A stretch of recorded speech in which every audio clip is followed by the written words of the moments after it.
it's wonderful to be here with you today, Tammy. I've been looking forward to this conversation. I've admired your work, your craft, your spirit for some time as a coach, as a speaker, as an author. Your book, Work from the Inside Out, I thoroughly enjoyed. It's full of relatable personal stories that are very moving. It's insightful, and you have to do some work with it. It's full of really practical exercises that you have to use. So congratulations for that and everything else you do. We're going to talk about, of course, the feature of the book and indeed the podcast of the same name, which is all about how do you create a career and a life that is fulfilling, enjoyable, that matters to you. And how do we create optionality? That's going to be a theme for today. Many people lose sight of what their options are, and making choices about what we do and who we serve. And of course, how we deal with the vicissitudes of life with resilience, perspective, and intent. I love that word, by the way. That's a word that I first heard from Dizzy Gillespie, the trumpeter, the famous trumpeter, back in 1992 at a concert. And I've used it and referenced him since. That was just a random factoid that I just throw in there. But most importantly, welcome to the show, Tammy. Welcome to the show. Thank you, David. Thank you for having me. And I love your show, and I'm honored to be here. Absolutely. Oh, that's very kind of you. Very kind. Doesn't mean you're going to get an easy ride, though. So let's get cracking. Let's get cracking. So I want to focus on, as you say, shaping and crafting careers and lives. That's the focus of today, and that optionality. But if I look at some of the people I know and work with, mid-career, midlife, that's quite a wide interval. Many of them have gone stale when they confide in you, talk honestly about how they feel. They may be quite successful. They may be performing reasonably well. They've got a good title. They're earning good money and so forth. But they've gone stale. What from all your experience and research, what leads them to that point? Well, I think they find themselves getting kind of settled into their lives in certain ways, even though they're busy and there's a lot of stress, high levels of responsibility. But they also, they find themselves, I don't want to say burdened or saddled as much as they've taken on a lot of responsibility, both in their professional life, in their personal life.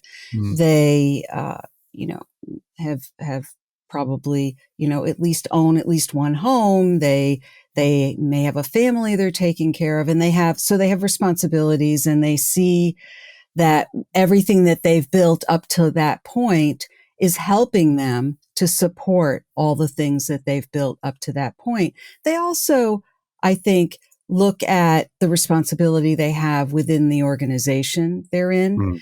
And so they feel it, a deep sense of responsibility. But I think there's also, for some people, a sense of pride in what they've created and all the work that they've done to that point to get there. And so they've been on a trajectory, and yet there's this other narrative going on in their heads or in their hearts saying, this isn't working for me, or this is wearing me down. Yes. And yet I don't want to disappoint anybody, and I don't want to start all over again.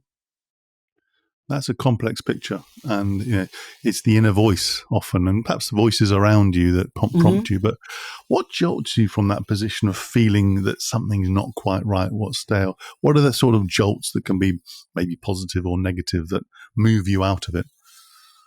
Well, I think there's a number of things that can jolt you. One is you just reach an edge where you're not functioning as effectively anymore, and you realize you really have to make a change. I think in other cases, it might be, some other change in your life, whether it's a change, in leadership in your company is acquired. Maybe some people, they get laid off from their role, and that's a pretty stark reality. And it's so do they just look for another similar position, or is that the opportunity to really take another look at what they're doing? For some people, it really is something actually outside of themselves that occurs that gets them to see that. And then other people, though, do reach a point where that voice inside of themselves gets so loud, or some of the people around them see how unhappy they've become, that they Yes, and they call say, it out. yeah, Yeah, and they call it out. yeah, I mean, so again, a complex picture, and it can be a very unsettling time, especially for people who've perhaps been this sort of grade A student, if you like, and mm-hmm. professional all their lives. Something happens, it sort of starts building up. I guess at the same time, they will have heard and probably participated in lots of activity and talk around purpose, their Yeah. organization's purpose, one of the newish words in the business lexicon over the last 5 years. And again, I know people who believe in a sense of purpose for the organization. When they think about themselves, whether they are feeling stale or not, you get either the roll of the eyes thinking, oh gosh, that's a little bit, even woke. I've heard that term being used. Yeah. Or it's, I know I should have a purpose about what I'm here to do good work, Mm-hmm. but I'm not sure what it is. Mm-hmm. So if you're Mm-hmm. in a scenario where you want to move yourself on, Mm-hmm. you want to do work that's fulfilling and purposeful, Mm-hmm. but you don't know what you're there for, apart from Right. meeting basic needs, Right. where could you start to building that greater sense of purpose? It's a great question. So one place that I suggest that people start with is to think about what's most important to them, really in Mm, isolation. mm, What are their core values? They usually can identify a few things. Sometimes we have to go to a more stark reality, like you're on your deathbed. What do mm. what would you say if all of this changed tomorrow? What would you say you wished you had done, or Yes. what was not honored? That's one way. Another way to look at this is when people are trying to get a better sense of who they are, is to ask other people too. And it's not to say that you want Mm, to only go based on what other people think, but oftentimes when you listen to other people talk about either their work mm. or their experience of working with you, it sparks ideas in you. It reminds you of the value that you bring to things. And it helps you to get more grounded and connected to, you know what? That is important to me. It is Yes. important to me that I've been a mentor to other people. I Mm, really enjoy bringing other people along and helping them grow. It's not just about me helping a company grow, but helping the mm, people grow. So there's all kinds of different ways that mm. I think people can reach in and discover that about themselves. And oftentimes it can come through their relationships with other people. They just have to ask those Yes. questions. Yes. And get over themselves to ask often simple questions Yeah. about when you've seen me at my best or something. Whereas I know some people, I probably myself included earlier in life, where I thought I should be able to figure this out myself. I don't need to ask. Oh, oh I'm yeah. too impressive, which is clearly nonsense. Too Yeah. impressive to ask other people. Right. But Right. you also in the book refer to the fact that people need to trust themselves more Mm-hmm. in this process. Tell me a little Mm-hmm. bit more about the importance of trust. Yes. So in trusting yourself more, I think we have, what the research shows, we have like 90,000 thoughts per day, which just makes my brain explode a little bit. Me too. But we have all these thoughts that just roll through our minds throughout the day. And yet, how many of those do we just kind of dismiss? Mm, Oh, and because our logical minds will tell us, oh, no, no, no, that won't work, or that's mm, not the way to think about this.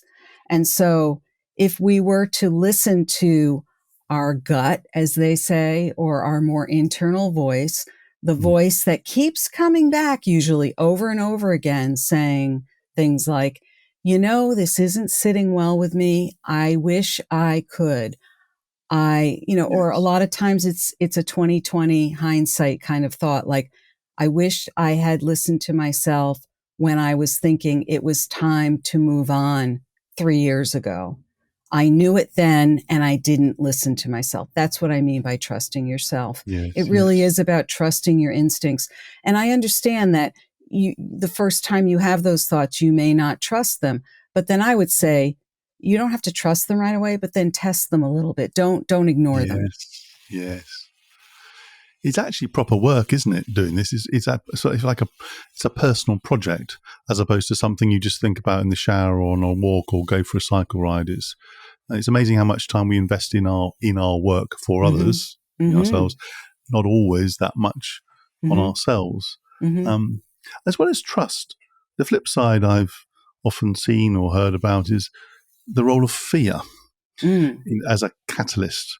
Fear of either fear of missing out, the obvious one, or missing out now or in the future, or and that can be a helpful jolt in the short term. Yeah. But Yeah. how much can it limit us? The role of Right. fear in this process. Well, fear, we can even trace fear to, a whole neurological series of actions, right? So something, if we're in the woods and we see a bear and we feel fear, right? And our instinct is to run. Um, Mm.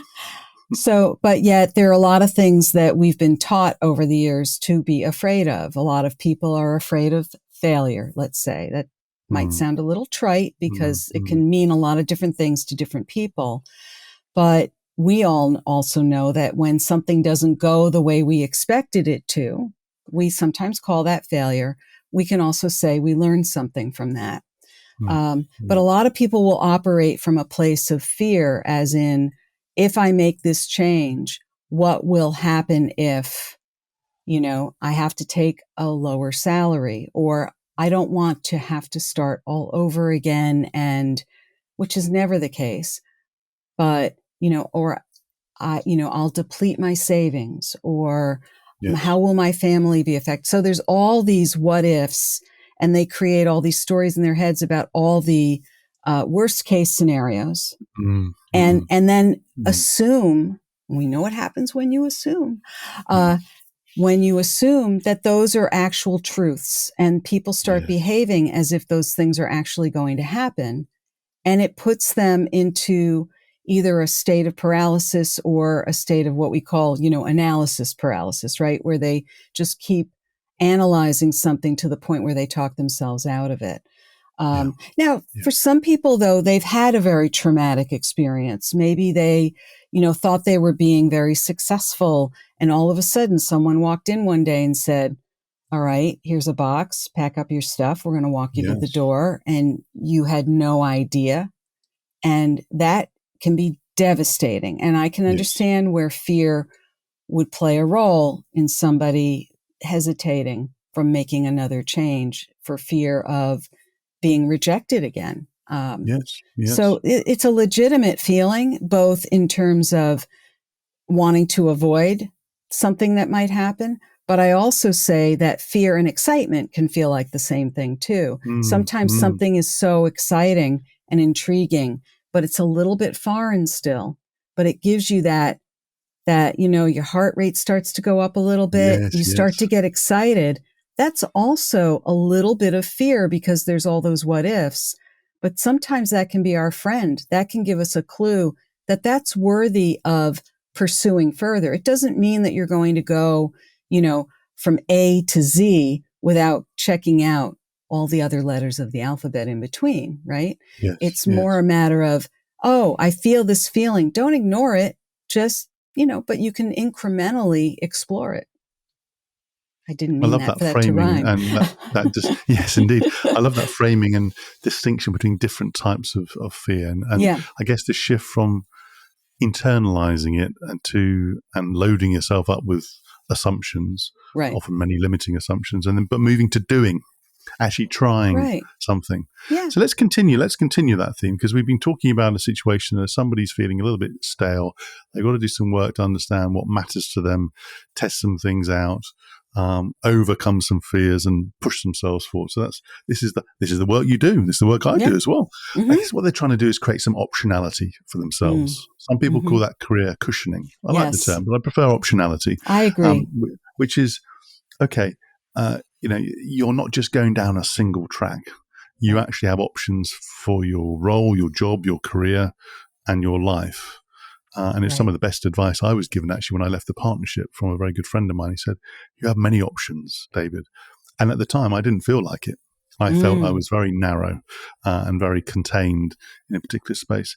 From your work with executives, Tammy, how do you, once you've moved them, jolted them, and encouraged them, how do you help them create more optionality Mm-hmm. in Mm-hmm. their careers?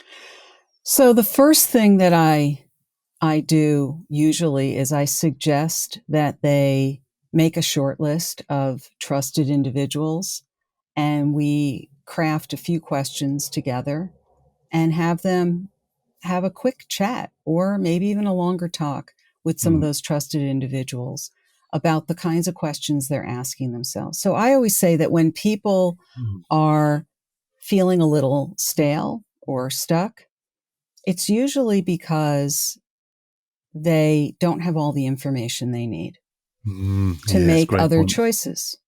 Mm. If you can't make choices based on just a lot of assumptions or no information, and that's usually what I hear someone say, but I'm not happy, but I don't know. I just don't know. I say, Mm. well, great, you don't know. So let's figure out how you can know. And it seems so Yes. obvious. And Mm. yet most people don't think to just talk to somebody, anyone. It doesn't even have to be somebody in your industry. It could be Mm. somebody who's known you your whole life. It could be your next door neighbor. It could be somebody who can offer you a perspective either on yourself or just a different perspective that will get you unlocked and get you thinking Yes. about some things. Yes. And then I say, just keep going, keep going. And even some of those people ask them, so who else do you think I should talk to about some of these things? Or what are some other ideas? No one is committing you to any actions. All you're Mm. doing is getting information and let it marinate. Let it see where it Yes. surfaces, Yes. and trust yourself that you will come up with some ideas, or take those ideas when they start to surface. Mine usually surface on Sunday mornings. I don't know why, but Sunday mornings, I often will wake up and there will be some formed ideas in my head that I've been probably marinating on all week. And Mm. unlike most people, I will spring out of bed, which I usually don't do, on a Sunday morning, and I'll have a head full of ideas that start connecting. And I'll just run over to the computer and just start typing some things out. And Great. then You're capturing them. You I capture them. capture Yeah. them, and then Yeah. sometimes I put them away again and don't look at them again for a while and let those sort of germinate. But to trust yourself that those things will let your brain do what it's designed to do. It's an amazing thing. You don't have to make everything happen. You can get the information, let it seep in, and then let it process. You have to be a little patient with that. As our friend Dory Clark talks about the long game, Mm. these things are often part of the long game, but you also have to let it marinate. Now, for some people, it'll come quicker than others because we all operate a little differently. But our brains are an amazing operating system. It's amazing, isn't it, Tammy, how when we try and force things, we often we limit our Yeah. optionality. Mm-hmm. Now, some cases that's necessary if you have Yeah. to find another job. Oh, And yeah. I've also seen situations. I'm going to contradict myself here, where I mean I've seen people and individuals in the sort of some form of crisis where actually they've been incredibly creative Mm-hmm. because they have to be. Right. But in most cases, my experience, having the space to let things, as they say, marinade, I love Mm-hmm. that term, marinade, uh, and in a way not force it, yields the better, Mm-hmm. more fulfilling results. So let's Mm-hmm. continue the process. We're running a process here. I hadn't anticipated that. This is fun, isn't it? Although Yeah. it's difficult because these are important decisions Yeah. for life decisions. So you started to develop some options, some ideas, some thoughts. Mm-hmm. You're there, you're exploring, you're testing. When you get to the point where you have some choices to make, Mm-hmm. what have you seen and experienced that's worked when you have to weigh up important Yeah. options and make a decision? Right. Well, sometimes it comes through very clearly, Mm, and mm, sometimes it's not always in your hands if it's a job offer, right? mm, And you only have one, and you have to decide either whether to take it or not. Um, But at the same time, I've seen where people are straddling either a few potential opportunities, right? So what I then do is we go back into looking at what are the key goals or core values, both of those that we Yes. began with, right? Let's go back to basics. Mm. What are the key things that you want it? Because sometimes people lose sight of the things that they started with. So it might be somebody who says, look, I've been there, done that. I've been the rainmaker, and I still want to be, a strategic partner in an organization, but I don't necessarily need to be at the helm. I would be glad to Mm. work alongside those Right. people. And so, because I want to have a little more time with my family, or I want to have certain other things in my life. So most people are usually, especially these days, they're looking for some kind of flexibility. They're looking actually for more choices Ah, yes. when they're trying to make that choice. I see a lot of that these days, and I see a lot of that in executives. And so that's where I kind of hold up the mirror to them and I say, okay, here are the things that we said were most important to you. Does that help to narrow down those options that you're thinking about? Yes. Let's take a look at it. Let's lay it out. For some people, it really helps to lay it out right in front of them in a visual sense. For Mm. other people, it's a matter of having a conversation and letting them marinate a little further. But of course, sometimes time is of the essence and they have to get back to people. Sometimes what we also do is we formulate further questions where they have to go back to various Yes. parties who they need to respond to get more questions answered. And those questions are usually related to something that is deeply important to them. But we're usually drilling down to some very core values and things that are the deal breakers for them. This is like Yes. Yes. without this element, I am pretty sure I will not feel right with this option. And so It's we interesting really try the to way, boil it down. yeah, it's interesting the way you say that. Is very similar to the process you go through in an organizational sense. If you're Yeah. going through a transformation, a deal environment, an M&A environment. So in a way, Hmm. most people, executives will be practiced in that. So this is not radically new, but they may not have gone through it themselves. Exactly. So I think that's a great point, David, that a lot of times this kind of thinking isn't that foreign, but the clients that I work with are so accustomed to doing it on behalf of an entity or a company or Mm. their team. But when it comes to themselves and their own personal well-being, they're not as practiced at just thinking about themselves. Yes. Yes. It's again, it's more of that inner work that you refer to. Mhm. Let's dig into a few of the themes that you captured in that very eloquent description there. I mean, success, redefining success. You said that people are asking for more flexibility. I still read articles, blogs, books around successes, and they're good books and other material, but they still define success quite narrowly, Mhm. which is around professional success, Mhm. awards, external validation, and Mhm. so forth. And clearly that's important. Yeah. But what you allude to is that people are looking for more Mhm. in their careers and lives. Tell me a little bit more about how success is being redefined at the moment in your work with executives. Oh, well, I think that, given everything that's happened in the last few years, executives in many respects, and I know I'm saying this in a kind of global sense, they've been turned on their heads because all the Mm. rules of the road, all the ways in which they've operated and tried to lead their organizations have changed. And so we have, for example, companies that are trying to get people back into the office and people Mm. are saying, no, I'm not coming back to I'll still do my job, but I'm not coming back. And so there's Mm. this, and executives are sort of scratching their heads saying, well, how do I lead? How do I make people do what I want them to do?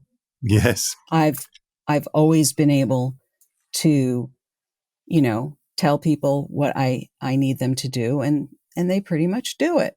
So Yeah. as fundamental as that. And so what they're seeing is they're seeing a very broad-based population of the workforce saying, you know what, we want something different.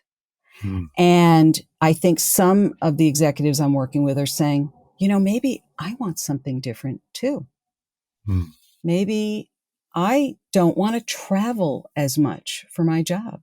I hear a lot of that now where they're saying, you know, I don't want to have to be in 3 different continents within a month's time. Yes. Yes. So I think that people in general, but also executives are starting to say, not only do I see my employees and the culture changing in terms of who's writing the book of rules, but maybe I should take a look at the rules I've written for myself and Yes. what do I need? And not to say that I'm no longer dedicated to leading, but I'm going to take a step back and say, how do I need to lead differently? And how do I need to lead myself in this process? And I'm seeing it all over the place. And then there are those people who are still feeling a little more stuck and saying, nobody's listening to me, and I'm just getting mad. Yeah.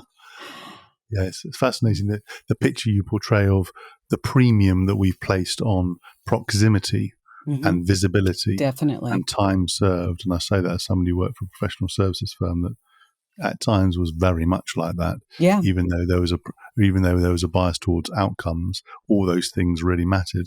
Mm-hmm. It requires leaders to actually live up to the word lead rather than control or manage. Mm-hmm. And I guess the segue to that is that you mentioned the last few years, which have been everything from difficult at best to traumatic Right. for people.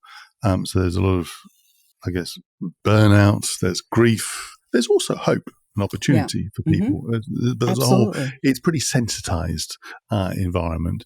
And your book, I mean, beautifully and movingly describes, you know, a number of people who've clearly had their lives upended at a moment's notice. And, you know, they've obviously come through, or at least they're coming through the better side of it. Yeah. Hearing those stories and obviously your own experience, what has that taught you about how to lead your life? Mm-hmm. Well, it's such an honor to know. Well, it's an honor to know all the people I wrote about in the book, but I'm especially struck by those people whose lives were changed literally within a moment's notice. Mm-hmm. Devastating illnesses, devastating accidents, life-threatening types of situations where life as you know it just changes in a moment. Mm-hmm. And to see that what emerges from that is a sense of reflection and then making some choices, taking some of those options, optionality, and deciding how am I going to go forward from here? And it sounds very, very simple and formulaic. Each person did it very differently and they're still doing it differently. But I find it striking because it ties in with a value of my own, which is just don't take anything for granted. Not that you're going to walk around all day, every day saying, well, in this moment, that could change in a moment from now. So I'm going to live this moment as if it's my last. I mean, that's, you know, it's an expression we use very, you know, kind of lightly. But I do think there is something to be said for not taking our lives for granted, not taking the privilege or the advantages that many of us have had for granted, and really taking a good look at what it is that we really want for this life we've been given and making the most of it in whatever way we can. And I'm not saying that we all have to become, you know, Mother Teresa and, you know, feed the poor. But I think that there's a way in which, you know, as you use the word stale, I think a lot of people, in fact, we have research that shows that at least 60% of our workforce, and this is global research that shows that about 65% of the workforce are somewhat disengaged at Yes, work. yes. And so there's a staleness there. And I'm thinking a lot of those people have the skill, the ability, have been educated, have had roofs over their heads, food on the table, all the basics that most of us value, to prepare them to do something that's more meaningful and satisfying and fulfilling for them. And if they Yes. are feeling more satisfied and fulfilled, imagine the impact that has on all the people around them. And It's so well said. not to sound Uh, like a no. Pollyanna, It's so but I think about not just, it's not just about me. It's about what impact that has across the board. And yet a lot of people just sort of settle into stale because it gives them the roof and the cars and the it's like a comfort, vacations and and the challenge is it becomes comfortable. right. But if I put a strategic lens on it, that in a way they're waiting to be disrupted by some form of event or shock or jolt. Yeah. A lot of the time, not of their making. And in a way, it's taking charge of yourself, Yeah. taking charge of your life. So let's use that as a theme to then drill down into a bit more about you, because we always do that on Lancefield and I. We talk not only about your work and research, but where have you created more optionality in your life, Tammy, over the last few years? Oh, what a great question. Let's see. Well, number one, I created more optionality to become self-employed because Yes. I've been self-employed for 24 years now. And prior to that, I spent close to probably 15 years working for other organizations. Mm. And I always felt very limited in terms of working under a boss or working under the umbrella of another organization. So that created optionality. Also, when I had my daughter, I wanted to be somebody who could have a profession and something that I found enriching, but I also wanted to be the other big job in my life, a mother. And so I made sure that I had the kind of work life that enabled me to also be there for her in ways that I wanted to be there for her. So, and whereas I see a lot of other people think that, it has to be one way or the other, or they had to be in jobs where they couldn't be as available, I just made it happen. And You made some deliberate choices, very uh, deliberate choices. and you've crafted something. So as you've been doing that, I mean, those are great examples of optionality.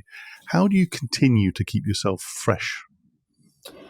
So there are a number of ways I do that. One is I'm always doing something with regard to professional development. So even though I consider myself a very skilled and seasoned coach, I've added different things over the years to my business and practice. So for example, many, many years ago, I started working with teams and groups. So I added facilitation skills because I was always fascinated by how people work together and how they make things happen as a group.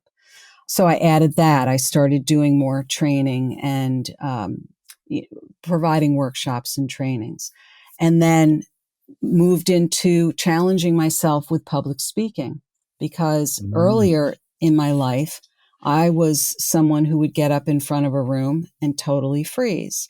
So I conquered my fear of public speaking, and now I enjoy it. And I love Fantastic. speaking, and I love being in front of groups. Occasionally it's not always fun, but usually it's fun, and I enjoy engaging with people that way. So I'm not like, I don't speak at groups, I speak with groups. Yes, that's a great And way to put then it. in the last few years, I started my podcast and I wrote a book. So these are all different ways in which I've found ways to talk about the things I care about, to engage with other people, and create value.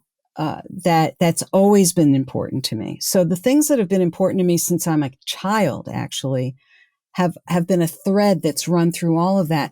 But I found all kinds of different ways to express it and to bring it to the world. So, and I'm continuing to do that. And I'm in my early 60s now, and I still am curious and wide-eyed and still looking for new ways to bring I know value that. to the Yeah, world. I know that. So, I sense it. yeah. The energy's fantastic. The energy's fantastic. Let's say a little bit more about the impact, because I always ask my guests, what impact are you looking to have on the world around you? I am looking to have an impact that brings about really helping people and helping people to discover that going to work is not just this thing that you do separate from the rest of your life. Mm, That work and life are all part of one big integrated blended picture. It's not about work life balance. I don't believe in balance. It doesn't exist. I don't know anyone who mm, feels balanced. I don't know why anybody even aspires to that, quite right because too. Couldn't agree it's more. like saying I want perfection, right? So, but my point is that, it's not even about what the work is that you do, but somehow to find things in your life that give you that kind of sense of meaning, purpose, satisfaction, and how that carries over into the rest of other aspects of your Yes, life. It's not even yes. about becoming some, big high earning um, executive or professional. It's just about really finding that place of sense of accomplishment, contentment within yourself. I do think about sort of the proverbial deathbed scenario where, Mm, and there are actual stories of this where people say, I wished I had not spent so much time at work. Or mm, is it, I wished I'd spent time at work doing something that mattered to me more? yeah, yeah. Not chasing something that may have given them material benefit, but actually something that's deeper and more fulfilling. Yeah. And if you had to pick out just one of your super skills that you practice in your portfolio, just one, you're only allowed one, Hmm. what would it be? I think the one that comes to mind immediately is listening. And in a way that really, and listening isn't just about hearing, it's about being able to listen to someone and reflect back to them in a way where they feel seen and understood.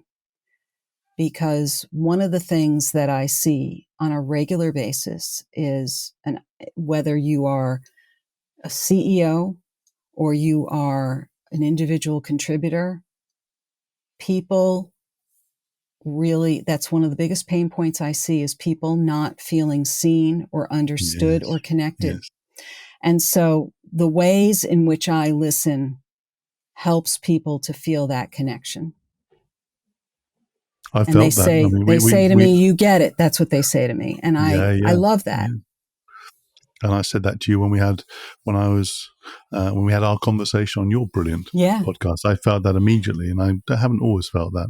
Mm, So the last question then, when you're having your best day, your most mm, brilliant day, you're absolutely nailing it, you're on your finest form, what habits and practices help you do that? mm. That's something I'm always working on. But I would say my best days are when I feel a sense of sort of fluidity. One thing is moving into the next, but there's some Mm, spaciousness.